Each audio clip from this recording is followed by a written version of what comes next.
Hello, ladies and gents, and welcome to another fabulous week of our Shakespeare class. We have finished our unit on comedy. You guys completed the comedy quiz on Sunday. Hopefully, that was fun, getting to revisit all you've learned about this particular genre in Shakespeare's writing. This week, we are moving on to his drama. Drama, drama, drama. So fun. So, we are going to be reading The Merchant of Venice. This is probably Shakespeare's most popular drama, which is why we're using it to learn about this category of writing. Uh, Merchant of Venice has been a very, very popular play in recent years, probably the last 20, 25, 30 years maybe.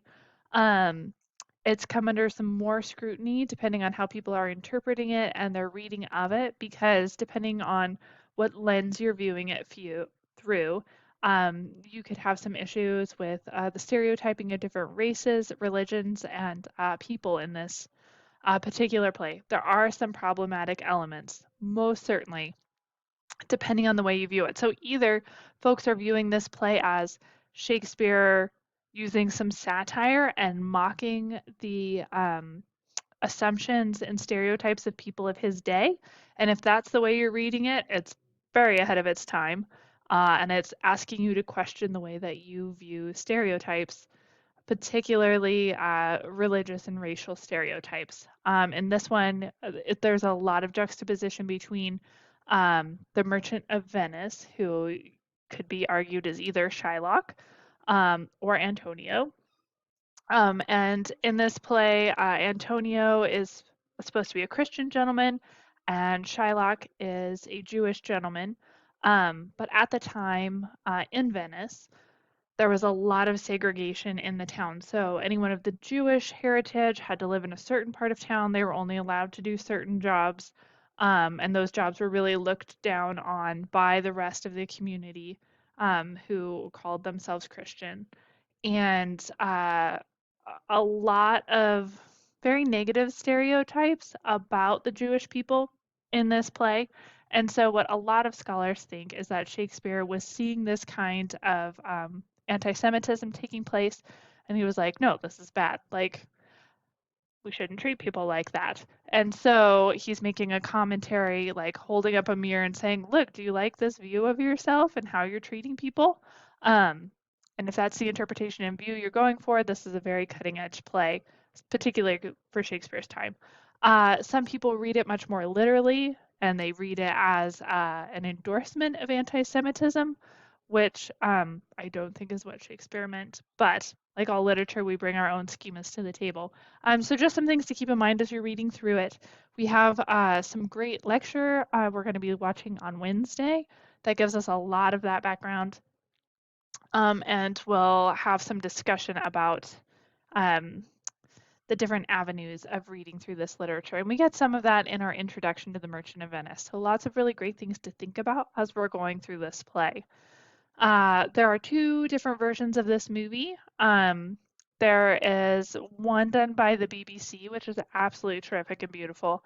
And then there's a more Hollywoodized version, which is very, very fun. Both are great. Both are linked in the modules tab. And then we've got our assignment. And this is going to be our biggest writing assignment of the quarter. So I want to spend just a little bit of time going over it. I do have an outline for us because it is our biggest writing assignment. You're going to write a traditionally formatted essay. Everything up to this point has been more like question and response, sometimes a very long response, but more question and response. Now we're shooting for about 750 words in a more traditional essay format. So as we look at this, we're going to be reading an article called Jews, Gypsies, and the Merchant of Venice. I've got it linked for you here. It's also in the modules. And then you're going to be taking the ideas from this article and the ideas from Shakespeare's Merchant of Venice and kind of combining them and analyzing them in this essay. So in a short essay, you're going to define the idea of stereotypes, both in Shakespeare's world and today, and then analyze stereotypes in the Merchant of Venice. So the ideas of prejudice and stereotype, which are really closely linked here, kind of get used interchangeably in some of these articles. Most prejudice is derived from stereotypes, both historically and in modern day as well.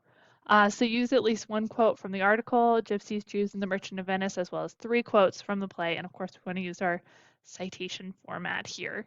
And in this essay, we're going to just work to break down some of those stereotypes into 3 different categories because you're going to see a lot of these categories in the play. So you're going to look at race, gender, and religion. And we've got some helpful articles also in the modules tab to help you find these. So we talk about religious stereotypes. These are probably the easiest ones to find. Those are going to be primarily the Jewish stereotypes and the Christian stereotypes you're encountering in Venice in the play. Then we're going to look at gender stereotypes. We've got cross-dressing again, guys. You thought it was stuck just in comedy? It's not. We're cross-dressing in drama too. Gender stereotypes, we're going to be talking in particular about Portia. There are several folks who are all women who are going to be dressing as men in the play to try and further their goals. But Portia in particular really would have made people in Shakespeare's time kind of sit up and take notice because she was very accomplished, she was very wise, and ended up making all the men look really dumb in the courtroom setting at the end of the play. So that's kind of fun. Mostly because the male characters were acting very poorly in that court scene, and she just kind of took them all to task and showed them the error of their ways, and that would have been completely unheard of in Shakespeare's time. So really asked his readers to take a look at how they thought gender worked and how people's brains work. And then racial stereotypes, probably the most dominant of the racial stereotypes in this is when we look at Portia's suitors, and there is one of her suitors who is the Prince of Morocco, and he's got an introductory monologue. If you've got the copy of the book here, it's on page 291. If you're just looking at any Shakespeare text, it's going to be scene 2.1. And he acknowledges that Portia might not like him because his skin is a different color than hers. And then he goes into this defense of like, even though her skin's a different color, I'm still a really good person and all this other stuff. So you could tell like he had his guard up, right? Like he knew there was going to be prejudice against him because of the way he looked. And so he gives this whole monologue saying, I'm still a great candidate as a suitor and all this stuff. So once again, Shakespeare making his readers sit up and take notice and say, racial profiling was a thing that happened for forever, and there's bias because of it. And so he's asking his reader to say, take a look at this. Is this what you want to see in yourself? And so that kind of discussion is a part of this play as well. So Shakespeare's tackling a lot of really big stuff. Religion, gender, and race, big topics, and he tackles them all in one play, which is, I mean, hats off to him. That is not a small challenge. So you are going to be tackling some of those ideas as well, and we're going to do that in an essay format. And so we're going to have an introductory paragraph where we give a little short summary of the Merchant of Venice. This doesn't need to be terribly detailed because we've all read the play. This just provides context. Then we're going to discuss the role of stereotypes in the play. And stereotypes are when we have an experience, like a small experience with a small portion of a population, and then we expand that experience and say it's true of the population as a whole. So in a funnier example, has anyone heard dumb blonde jokes? Yes, probably at some point in your life you've heard a dumb blonde joke. That counts as a stereotype. The stereotype that the joke is built around is that blondes are dumb. And so there's a lot of jokes that they then make based on that premise. So maybe somewhere, someone ran into a blonde person and that person was a little dim. So then they extrapolated and said that what was true of that one person is now true of all people who share this characteristic of blondness. So that's a stereotype. So you'll see that as we go into the play and look at the racial stereotypes, the religious stereotypes, and the gender stereotypes. So discuss the role of stereotypes in the play and then provide a clear thesis statement that tells the reader what stereotypes you'll address. So your thesis could say something along the lines of, in the play The Merchant of Venice, Shakespeare asks his reader to examine their own bias and stereotypes by confronting them with ideas about religion, gender, and race, or something like that. That lets your reader know that you're going to be talking about religious stereotypes, gender stereotypes, and racial stereotypes. So gets them all done. Your first body paragraph will be about one of the stereotype forms. It doesn't have to follow this order. But you could talk about religious, talk about Shylock, and his Jewish identity and how that kind of leads him down the path that takes him to this dark, unhappy place. Um, Paragraph 2, you could talk about gender stereotypes, and we'll talk about Portia and the way that she kind of turns people's expectations on their heads. In paragraph 3, you could talk about racial stereotypes in The Prince of Morocco and his monologue defending himself in his courtship of Portia. And then in the conclusion, we kind of take it big picture. So, like, what lessons can we take away from Merchant of Venice? Do we still see stereotypes playing out in modern times? What can be done to change perception? How do people perceive these stereotyped groups? And is there a way to change that?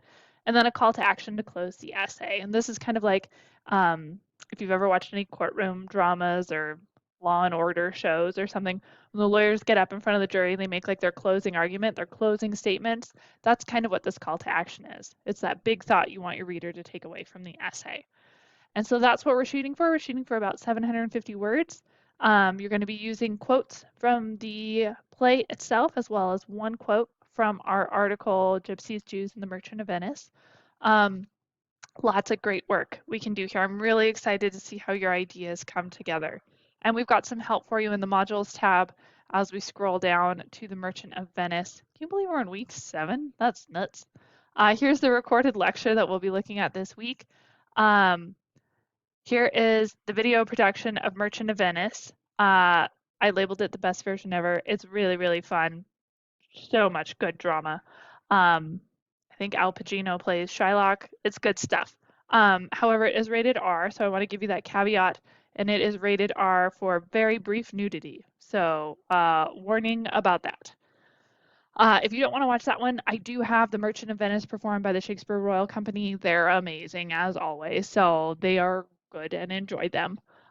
Here's the No Fear Shakespeare translation. We know that those are nice as we're reading through these plays because of some of the archaic language.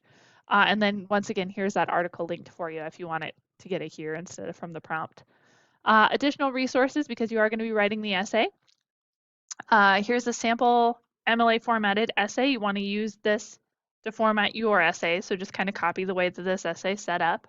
And then we've got a couple different articles that might help flesh out your idea. So if you're struggling with the ideas of stereotypes and struggling with how Shakespeare is working with stereotypes in this play, here are 3 things that I think might really, really help you. So the first is Stereotyping Shylock. This is an article about Shylock and the stereotypes associated with him and his Jewish identity. Obviously, that could be really helpful in one of your paragraphs, right? Shakespeare's Merchant of Venice, Perpetuating Stereotypes or Sparking Much Needed Conversations. This is a good article that says how we look at the play, what lenses we use, kind of dictates what lessons we're going to take from it. And then the last one, 400 years later, scholars still debate whether Shakespeare's Merchant of Venice is anti-Semitic.